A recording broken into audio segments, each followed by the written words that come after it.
بسم اللہ الرحمن الرحیم ناظرین، اٹس سیٹرڈے 7 مئی 2022۔ کیسے ہیں آپ سب لوگ؟ خیریت سے ہیں؟ ٹھیک ہیں؟ آپ سب کو میری طرف سے گڈ مارننگ، صبح خیر اور السلام علیکم۔ آپ کا اپنا میزبان جاوید اقبال نئے پروگرام کے ساتھ، نئی صبح کے ساتھ، نئی سٹوری کے ساتھ، تاریخ ہندوستان کے ساتھ، لیکن اس کے علاوہ نئے لفظ کے ساتھ اور نئی بات کے ساتھ۔ 3 سیگمنٹ ہوتے ہیں نا صبح کے پروگرام میں بھی اور شام میں بھی، اس لحاظ سے 3 نئے سیگمنٹ لے کر آپ کی خدمت میں حاضر ہے۔ ایک دفعہ پھر آپ سب کو میری طرف سے سلام پہنچے۔ جی ناظرین، کل تک ہم نے ڈسکس کیا تھا یہ دور جو تھا دور حکومت غلاموں کا، غلام خاندان کا دور حکومت، ہم نے 84 سالہ دور ڈسکس کر لیا تھا جو 13ویں صدی عیسوی کے شروع میں چالو ہوا، اسٹارٹ ہوا اور 13ویں صدی کے آخر میں جا کے ختم بھی ہوا اور آخری عشرے میں۔ اچھا، اس کو قتل تو کیا جو ان کا آخری بادشاہ تھا خاندان غلامہ کا، کیقباد اس کا نام تھا۔ اگر کسی کو نہیں پتا تو پچھلی قسط ملاحظہ فرما لیں، نیچے دیے ہوئے لنک میں جائیں اور پچھلی قسط دیکھ کر پھر آگے دیکھیں گے تو آپ کو سمجھ آ جائے گی کہ ہم یہاں پہنچے کیسے اور ہوا کیا تھا۔ کیقباد کو قتل کر دیا گیا، اور کیا کس نے؟ اس کے اپنے وزیر نے، جرنیل نے۔ اب وہ قتل تو کر دیا اسے، لیکن سارے افغانی جو تھے ان کی آپس میں جھگڑنا شروع ہو گئے، لڑنے مرنے پہ کہ تخت پہ میں بیٹھوں گا، دوسرا کہے میں بیٹھوں گا۔ ایک سے بڑھ کر ایک جوشیلا اور غسیلا لڑکا اور نوجوان اور وزیر سفیر تھے۔ آخر کار انہوں نے آپس میں بیٹھ کر جرگہ کا فیصلہ کیا، مطلب پرے پنچایت میں بات لے کر کے گئے بڑی عقل مندی کے ساتھ، ورنہ وہ آپس میں لڑ لوڑ کر انہوں نے مر جانا تھا۔ خیر، ان کی پنچایت بیٹھی اور جس بندے کے نام کا قرہ نکلا وہ تھا، اس کا نام تھا جلال الدین خلجی۔ مزیداری کی بات یہ کہ سارے لوگ اس پہ متفق ہو گئے کہ ٹھیک ہے بادشاہ اسے بنا دیں۔ اس کے نام پہ کسی کو بھی اعتراض نہ ہوا، ساروں نے راضی خوشی اس پہ تصدیق کر دی، مہر لگا دی۔ اب وہ خاص بات یہ کہ وہ جو جلال الدین خلجی تھا اس کی عمر اس وقت تھی، he was 70 years old، 70 سال کا بوڑھا تھا۔ اس نے کہا کہ یار یہ نوجوانوں کا کام ہے، یہ میرے بس کے روگ نہیں، میرے میں تو 101 بیماری پڑی ہوئی ہے اور میرے سے تو اٹھا نہیں جاتا، میرے گھٹنے میرا ساتھ نہیں دیتے اور چلا بھی نہیں جاتا، اور مجھے بادشاہ کے تخت پہ بٹھانے جا رہے ہو۔ لیکن سارے افغانوں نے یک زبان ہو کر کہا، اچھا تھے تو افغان نسل کے یہ سارے لوگ، لیکن ان کا جو مدر لینڈ تھا، ان کا جو آبائی وطن تھا وہ ترکی تھا، ترکستان، ترکی سے آئے تھے۔ اب میں سمجھ رہا ہوں کہ تھوڑی دیر یہاں رکوں، کیوں؟ آپ کو پتا ہے ترکی کو ترکی کیوں کہتے ہیں، اور اس میں رہنے والے لوگوں کو ترک کیوں کہا جاتا ہے؟ تاریخ میں پیدل چلتے چلتے، سفر کرتے کرتے میں ایک ایسے نقطے پر پہنچا، میں نے سوچا آپ سے شیئر کرتا ہوں۔ حضرت نوح علیہ السلام کا ایک بیٹا تھا جس کا نام تھا یافس۔ حضرت نوح علیہ السلام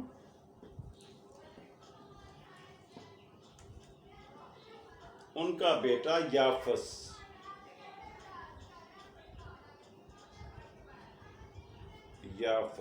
نوٹ فرما لے، اور اس کا بیٹا تھا ترک، یعنی حضرت نوح علیہ السلام کا پوتا۔ حضرت نوح علیہ السلام کا بیٹا تھا یافس اور اس کا بیٹا تھا، ایک بیٹے کا نام تھا ترک۔ سنتے جائیں، بڑی انٹرسٹنگ چیز ہے یہ۔ حضرت نوح علیہ السلام کا پوتا لگا ترک رشتے میں، اس کا اصلی اور ریئل پوتا تھا، گرینڈ سن تھا۔ یہ ترک قوم کا دعویٰ یہ ہے کہ ہم اس کی لڑی میں سے ہیں، اس بندے کی اولاد میں سے ہیں۔ حضرت نوح علیہ السلام کے اس پوتے کی لڑی سے ہیں، اس کی نسل سے ہیں، اس لیے ان کو ترک بولا جاتا ہے اس قوم کو، اور انہوں نے اپنے ملک کا نام ترکستان رکھا تھا، آج کل جسے ترکی کہا جا رہا ہے، اور ٹھیک کہا جا رہا ہے، ہر قوم کا حق ہے وہ اپنے ملک کا نام تبدیل کرے۔ بہرحال یہ میں نے آپ کے ساتھ شیئر کرنی تھی، چیز نہیں تھی، میں نے سوچا کہ آپ لوگوں کو بتاتا ہوں۔ اچھا، بات ہو رہی تھی خلجیوں کی۔ خلجی جو تھے آئے تو افغانستان سے تھے، افغانی بن کر آئے تھے، لیکن بنیادی طور پر یہ ترکستان کے رہنے والے تھے، اس لیے کہ ان کی مادری زبان یہ اس وقت بھی یہ ترکی زبان بولتے تھے، پشتو ان کو نہیں آتی تھی۔ انہوں نے آپس کا بیٹھ کے جرگہ کیا، پنچایت کی، اور بابا جی سے کہا بابا جی آپ برائے مہربانی کوئی عذر نہ کریں، کوئی بہانہ نہ بنائیں، تخت پہ بیٹھ جائیں تاکہ ہم لوگ آپس میں لڑ کر مرنے سے بچ جائیں، ورنہ یہ آپ کے سامنے جتنے بیٹھے ہوئے ہیں نا نوجوان جو شیلے وسیلے، یہ ایک دوسرے کی گردنیں کاٹ دیں گے۔ اب بابا جی کی بات سمجھ میں آ گئی، جلال الدین خلجی صاحب 70 سال کا بادشاہ، اور یہ وقت کون سا تھا نوٹ فرما لیں، 1290 کا واقعہ بتا رہا ہوں آپ کو، 1290 یعنی 13ویں صدی کا آخری اشرہ، جب جلال الدین خلجی کو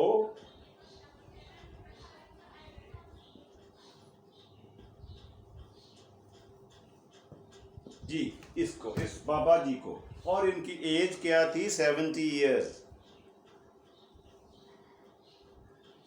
70 سال کی تھی ان کی عمر۔ تو ہمیں یہ پتا چلا کہ 1290 میں ان کی حکومت شروع ہوئی خلجیوں کی، اور ختم پتہ ہے کہاں پہ ہوئی؟ 1320 پہ، 1320 پہ جا کر ختم ہو گئی خلجی خاندان کی سلطنت، بادشاہت، اور اس 20 سال کا 20 ایئرز ان کا ٹینیور رہا، اور اس 20 سالوں میں خلجی خاندان کے 4 بادشاہ تخت دلی پر براجمان ہوئے۔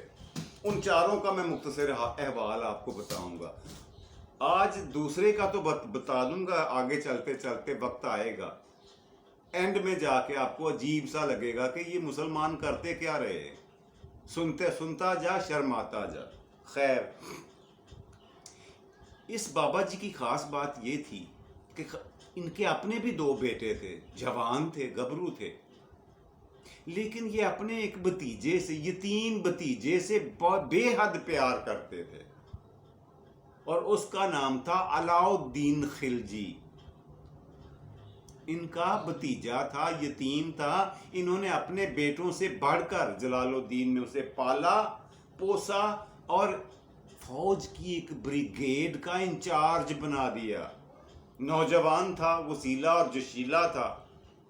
اب اس نے کیا کیا علاء الدین نے کہ بغیر پوچھے بجائے کسی سے اجازت لینا تو درکنار، کسی کو بتا کر بھی نہیں گیا، اس نے رخ کر لیا دکن ہندوستان کا، اپنی بریگیڈ کو۔ اس کی بریگیڈ میں کل فوجی تھے، جوان تھے 8000، ان کو ساتھ لیا، اور پتہ نہیں کیوں کیا سوجھی اس کو بیٹھے بیٹھے کہ یہ بندیاچل پہاڑ کو کراس کر کے دکن ہندوستان میں جا داخل ہوا۔ اب دکن ہندوستان کہاں پہ ہے؟ اگر آپ نے اس سے پہلے نہیں وہ نقشہ دیکھا ہوا تو میں آپ کی خدمت میں دوبارہ پیش کیے دیتا ہوں۔ اچھا، یہ سمجھ لیں کہ ہماچل کو ہمالیہ ہے، اور یہ ہے شمال ہندوستان کا نقشہ، دیکھتے جائیں، اور یہاں سے ایسے اور اس طرح سے ہے، یہ سمندر ہے، نوٹ کیا آپ نے؟ اور میں آپ کو بتانے لگا ہوں ہندوستان میں دکن کہاں پہ ہے۔ اگر آپ اسے سمجھنا چاہتے ہیں تو یوں یہ مشرق ہے، یہ مغرب، اور یہ جنوب۔